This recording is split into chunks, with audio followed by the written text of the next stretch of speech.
गांव सोनबरसा की वो सुबह। सोनबरसा गांव की वो सुबह बड़ी शांत और ठंडी थी। चारों तरफ कोहरा फैला हुआ, खेतों में हल्की ओस की बूंदें और आंगन में नीम का पेड़ ठिठुरता खड़ा था। मिट्टी के घरों से धुआं उठ रहा था।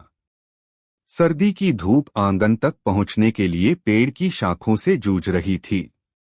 रामदयाल सिंह, गांव के बूढ़े बुजुर्ग, अपने पुराने खाट पर बैठे हुक्का गुड़गुड़ा रहे थे। उनके चेहरे की झुर्रियां उम्र की कहानी बयान कर रही थीं। एक तस्वीर थी दीवार पर, उनकी स्वर्गीय पत्नी गौरी देवी की, और आंगन में रखी थी एक पुरानी लकड़ी की संदूक जिसमें उनकी यादें सालों से बंद थीं। उनकी इकलौती बेटी राधिका अब शहर में बड़ी अफसर बन चुकी थी। पहले हर हफ्ते फोन करती थी, फिर महीने में एक बार, और अब तो कभी कभार। रामदयाल सिंह चुपचाप हर दिन उस मोबाइल की तरफ देखते रहते जो अक्सर शांत ही रहता था। दो बाबूजी की बेचैनी।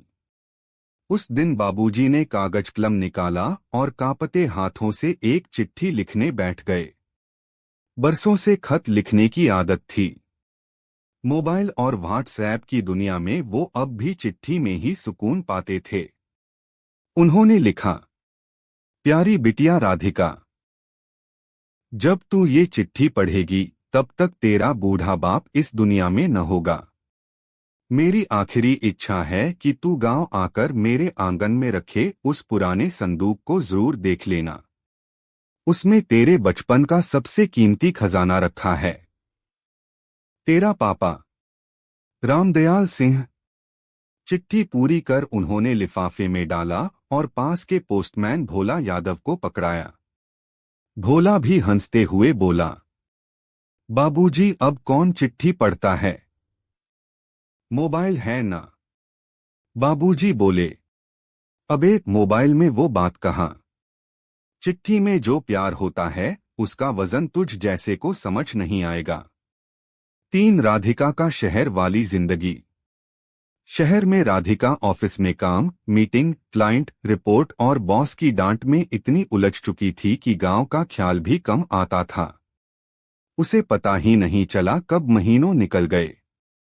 रात को कभी मां की तस्वीर देखती तो आंखें भर आती।